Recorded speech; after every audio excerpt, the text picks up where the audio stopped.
Hi friend, welcome back to civil Gyan. आप सभी का सिविल ज्ञान में स्वागत करते हैं। तो बात करते हैं कि एसएससी जी 2024 में के लिए आप सभी लोग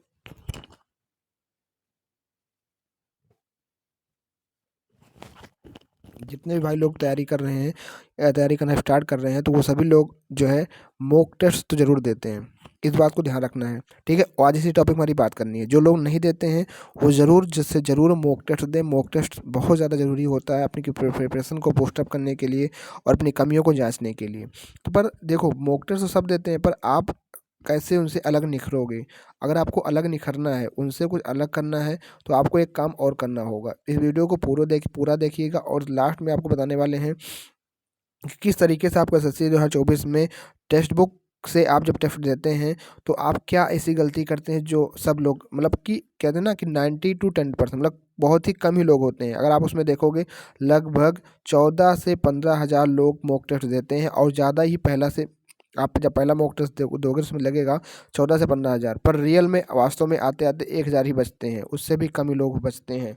और बता दो, जो लोग गलतियाँ करते हैं, जो लोग कहते हैं सर हमारा नंबर उसमें नहीं बढ़ रहा है, हमको कहाँ पे लैग कर रहे हैं, तो सबसे पहली बात तो जब आप मॉक टेस्ट देने जाते हो, कोई भी एग्ज़ाम का अगर आप मॉक टेस्ट देने जाते हो, तो इसके मतलब है कि आपने अपने सिलेबस को पूरा एक बार तो टच कर लिया है, या 1 से 2 बार आपने पूरा टच कर लिया है। आपने अपने पूरे मॉक टेस्ट को कर लिया है, सॉरी, अपने सिलेबस को पूरा कंप्लीट कर लिया है। और साथ ही साथ आप जिस भी एग्जाम की प्रिपरेशन के लिए मॉक टेस्ट देने जा रहे हो, अगर आप एसएससी जेई के लिए यहाँ पे बात कर रहा हूँ, तो आप एसएससी जेई के प्रीवियस ईयर क्वेश्चन को भी 1 से 2 बार बना चुके हो, ऐसा मैं मानता हूँ। तब आप मॉक टेस्ट को देने आते हो। अगर आप जब अपना सिलेबस कंप्लीट कर रहे हो, उसी के साथ ही साथ आपको SSC JE previous year question को भी बनाते हुए चलना है। इससे क्या होगा, जो भी भाई लोग कहीं भी अपनी तैयारी कर रहे हैं, साथ ही साथ आपको अपने सिलेबस के अकॉर्डिंग अपना एसएससी जी प्रीवियस ईयर क्वेश्चन भी साथ साथ करना है। इससे क्या होगा कि आप जब भी मॉक टेस्ट देने जाओगे, तो जो मॉक टेस्ट डिज़ाइन होता है वो आपके प्रीवियस ईयर पेपर को देखते हुए, उसके पैटर्न को देखते हुए, समझते हुए भी डिज़ाइन किया जाता है। तो कुछ क्वेश्चन हूबहू अगर आपके मॉक टेस्ट में डाल दिए गए हैं, हो सकता है कि क्लास में आपको उस कंसेप्ट को डिस्कस ना किया गया हो, पर आप प्रीवियस ईयर क्वेश्चन आप जब लगाएंगे तो आप उस सिलेबस के साथ साथ अपने उस कंसेप्ट को भी बिल्डअप कर लेंगे जो आपको नहीं बताया गया क्लास में। हो सकता है ना बताया गया हो, पर मोस्टली होता है आपको बताया जाए, पर ना बताया गया हो तो आपको क्वेश्चन के माध्यम से कंप्लीट कर लेंगे। जब आप मॉक टेस्ट में आएंगे तो आप उन चीज़ों को कवर किए रहेंगे।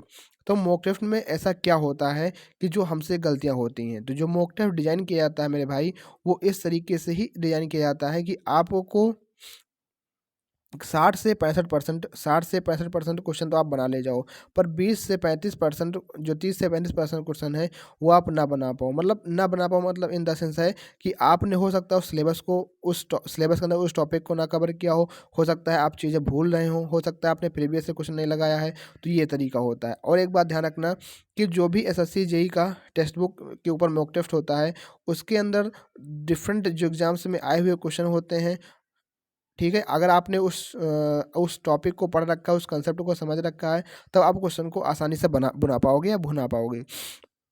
एक बात को ध्यान रखना, जब भी आप एसएससी जेई का प्रीवियस ईयर क्वेश्चन पेपर लगा रहे होगे तो लगा लिए होगे, अच्छी बात है। पर जब भी आप मॉक टेस्ट देना स्टार्ट करोगे, तो ध्यान रखना अपने साथ एक रजिस्टर कॉपी रखना, अपने साथ में एक कॉपी रखना।